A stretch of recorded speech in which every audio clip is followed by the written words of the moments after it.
네, 이번 순서는 대표 해외 주식들의 일관 성과를 나타낸 순위를 살펴보는 시간입니다. 또 가보게 됐지만 무슨 일이 있었는지 하나하나 짚어볼 거고요. 저는 순위를 달린 남자 순달람 한종목입니다. 오늘도 가상현실 속에서 제가 들어와서 설명을 드리겠습니다. S&P 500 기준 수익률 상위 5개 바로 살펴보겠습니다. 네, 어젯밤 증시는 세 가지 모두 좀 강보합 정도의 시장이었지만 종목들 간의 격차는 나름 좀 컸지 않나라고 생각이 듭니다. 아무래도 실적 시즌이다 보니까 기대감과 실망감이 혼재된 상태라서 좀 그럴 겁니다. 네, 그래서 상승 종목들의 이제 상승률도 생각보다 좀 큰 걸 아실 수가 있고요. 한국 투자자분들께서 그러면 오늘 좀 좋아하시는 엔비디아에 대한 이야기 바로 해보겠습니다. 왜 이렇게 오른 걸까요? 네, 실적 때문일까요? 실적은 11월 17일에 발표가 되기 때문에 당장 그 이유로 작용한 건 아닌 것 같습니다. 그래서 제가 이유를 좀 꼽아본 것 같은데요. 뽑았는데요. 네, 우선 페이스북 영향이 가장 컸던 것 같습니다. 네, 이게 페이스북이 이제 어제 서버와 네트워크 인프라를 포함한 데이터 센터 전반에 대한 투자를 확 늘리겠다고 발언한 게 엔비디아에게는 좀 호재로 작용한 겁니다. 보통 슈퍼컴퓨터에 들어가는 GPU는 엔비디아 거를 많이 좀 쓰긴 하거든요. 참고로 이제 페이스북은 완전히 메타버스 기업으로 좀 전환을 하기 위해서 사명도 곧 바꿀 거라고 하고요. 이에 따른 좀 투자를 미리 좀 집행을 하려고 하는 게 아닌가라는 생각이 듭니다. 메타버스를 하려면 무지막지한 그래픽 카드 성능이 담보가 반드시 돼야 하거든요. 그러니까 메타버스 환경에서 엔비디아 같은 기업은 물 만난 고기다라고 보실 수가 있습니다. 그리고 또 다른 이유로는요. 10월 27일 오늘까지 유럽 규제 당국이 엔비디아의 ARM 인수권에 대한 예비 검토를 마쳐야 하는 시한입니다. 이에 대한 기대감이 어제 좀 작용하지 않았나라고 생각이 들고 있고요. 시장에서 바라보던 엔비디아의 ARM 인수 가능성은 높게 쳐줘봐야 20%인데 만약 유럽에서 이걸 잘 통과가 된다면은 최대 40~50%까지 인수 가능성이 높아질 수 있으니까 이게 증시에 반영될 수 있습니다. 그래서 조금 오르지 않나 싶고요. 그리고 세 번째 상승 이유로 꼽히는 것은 바로 비트코인 채굴에 관련된 건입니다. 엔비디아가 저번 달에 내놓은 제품 중에 암호화폐 채굴용 최고급 사양의 GPU를 출시를 한 적이 있습니다. 그러니까 게임용으로 만들어 놓은 GPU 쓰지 말고 제발 이제 채굴용 GPU 만들어 놨으니까 이걸 사라고 하는 게 엔비디아의 생각이었는데 사실 잘 안 될 줄 알았거든요. 채굴용 GPU는 나중에 이제 채굴업자들이 되팔기 중고 시장에 되팔기가 굉장히 어렵기 때문입니다. 그래서 인기가 많지 않을 것이라 이렇게 예상을 했었는데 그런데 지금 해외 소매업자들의 정보에 따르면 이 채굴용 GPU의 인기가 최근 치솟고 있어서 오히려 게임용 GPU보다 비싸게 팔리는 수준이라고 합니다. 게임에서 돈 벌고 암호화폐에서 돈 벌고 앞으로 이제 엔비디아의 실적이 얼마나 더 좋아질지 기대가 되는 상황이라고 할 수가 있겠습니다. 게임 이야기가 좀 나와서 말인데요. 좀 더 긴 관점으로 봐야 되는 걸 제가 지금 말씀을 드리겠습니다. 엔비디아가 클라우드 게이밍을 지원하기 위한 슈퍼컴퓨터 시스템을 발표를 했습니다. 구글이 몇 년 전에 이제 스타디아를 내놓으면서 클라우드 게이밍 시대를 활짝 열겠다고 했었지만 사실 용두삼이었거든요. 사실 기대감이 완전 많이 소멸된 상황인데 그런데 이번에 내놓은 엔비디아의 슈퍼컴퓨팅 성능은 클라우드 게이밍에도 불구하고 거의 최고급의 그래픽카드 성능을 보장할 수 있게 하는 수준이기 때문에 게이머들이나 투자자들이나 좀 큰 반향을 이끌어낼 수 있을 것이라고 보이고 있습니다. 그래도 이 클라우드 게이밍이라는 게 결국 이뤄낼 수밖에 없는 대세의 좀 기술이기 때문에 여러분도 절대 이 흐름 놓치지 말길 바랍니다. 네. 자, 이번에는 하락 종목들 리스트입니다. 어제와 마찬가지로 좀 가치주들이 좀 많이 해당하는 것 같고요. 네. 한편 페이스북은 좀 오르는 것 같더니 다시 냅다 이렇게 꽂아버렸습니다. 안타까운데 그러면 오늘은 좀 12%나 급락한 종목이 하나 있죠. 네, 한국인들한테도 좀 익숙한 로키드 마틴인데 무슨 일이 있었는지 바로 살펴보겠습니다. 네, 로키드 마틴은 어제 장 시작 전에 실적을 발표했는데요. EPS는 비트, 그러니까 주당 순이익은 생각보다 잘 나왔지만 매출이 예상치를 좀 밑도는 숫자가 나오면서 투자자들을 좀 실망시켰습니다. 작년 3분기에는 165억 달러를 벌어들였는데 이번 3분기에는 160억 달러를 벌어들이면서 그야말로 역성장을 한 거죠. 그리고 무엇보다 앞으로의 4분기 실적도 안 좋을 거라면서 암울한 가이던스를 좀 제시를 했던 게 하락에 기름을 부은 격이 됐습니다. 기존에 전망보다 매출, 뭐 영업이익, 그다음에 뭐 현금 흐름까지 다시 다 낮춰 잡은 겁니다. 상황이 이렇게 된 데에는 서플라이 체인 디스럽션, 그러니까 공급망 훼손 문제가 크게 작용했다고 봅니다. 전투기나 이제 미사일 같은 게 현대 기술의 좀 결정체가 아니겠어요?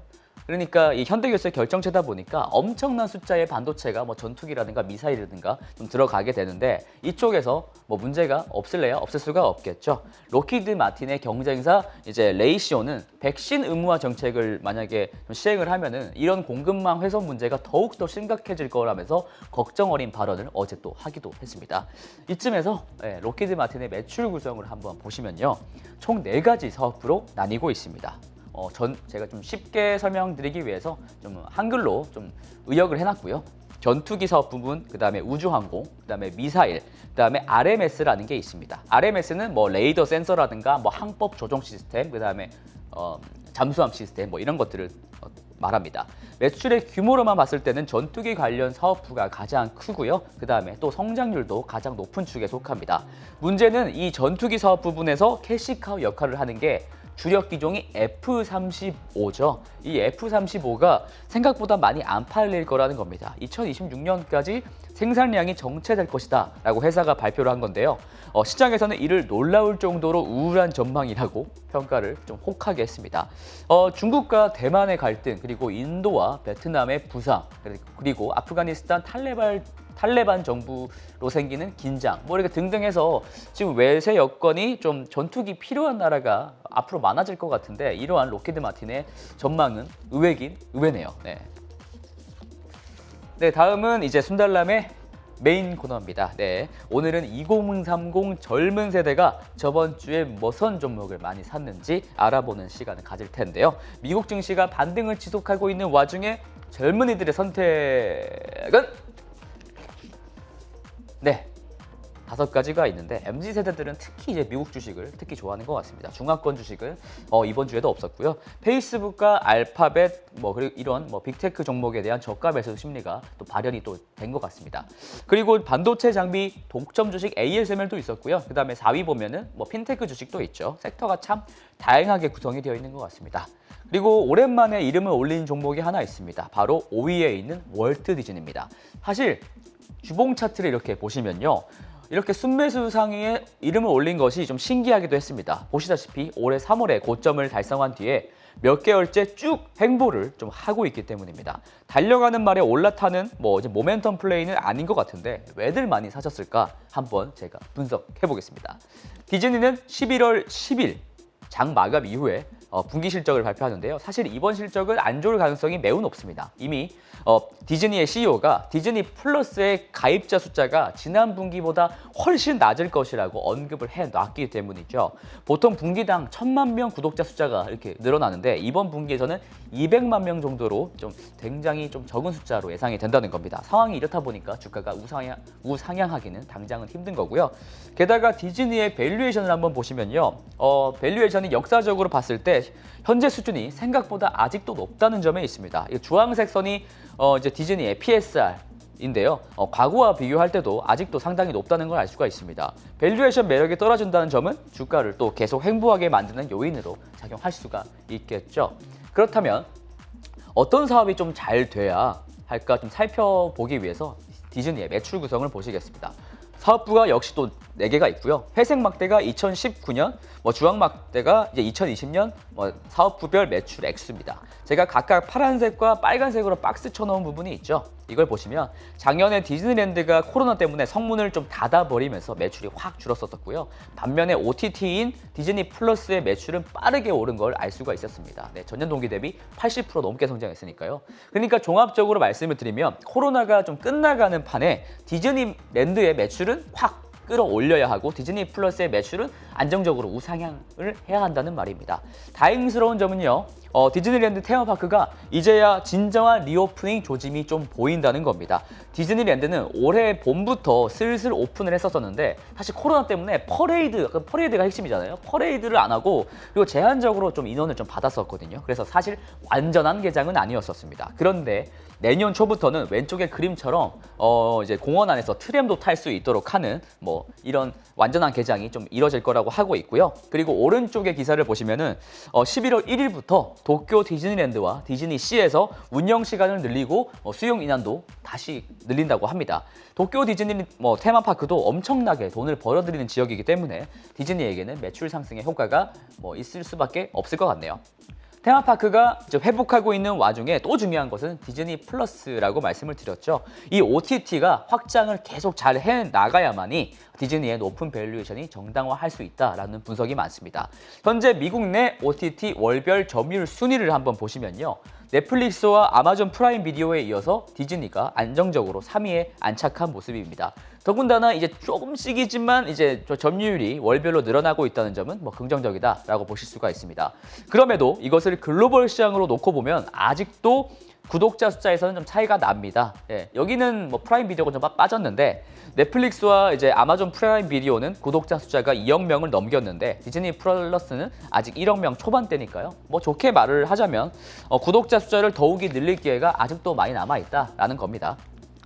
실제로 디즈니 플러스의 아시아 확장은 올해 하반기 4분기 집중될 것으로 보이는데요. 사실 좀 늦은 감이 있긴 합니다. 그래도 어쨌든 한국과 대만 지역에 진출을 할 거라는 겁니다. 그리고 드디어 11월 12일 한국에 디즈니 플러스가 상륙을 한다고 확정되었습니다. 월 구독료가 9,900원이라고 하더라고요. 굉장히 좀 저렴한 것 같은데 디즈니 플러스가 보유하고 있는 콘텐츠량은 16,000개 정도 된다고 하니까요. 어마어마하기 때문에 좀 여파가 있지 않을까라는 생각이 들기도 합니다. 뿐만 아니라 디즈니 플러스는 오징어 게임으로 재미를 좀 크게 보고 있는 넷플릭스를 보고 좀 배가 아파서일까요? 한국 제작사들한테 대대적으로 좀 투자를 하겠다고 이미 밝힌 상황입니다. 그래서 사실 한국 증시에서는 최근 드라마 제작 관련 주식들의 주가 성과가 굉장히 좀 좋은 상황이고요. 디즈니 플러스와 이제 한국 제작사들의 콜라보레이션, 과연 오징어 게임을 잇는 또 다른 대작 작품을 디즈니 플러스가 만들어낼 수가 있을까요? 저는 일단 나오면은 구독을 바로 해볼 생각입니다. 제가 먼저 해보고 좋으면은 추천을 좀 드리겠습니다. 저는 내일 좀 백신을 맞기 때문에 저는 또 다음 주에 열심히 달리겠습니다. 아프다는데 벌써 걱정입니다. 이상 순달람이었습니다. 호잇.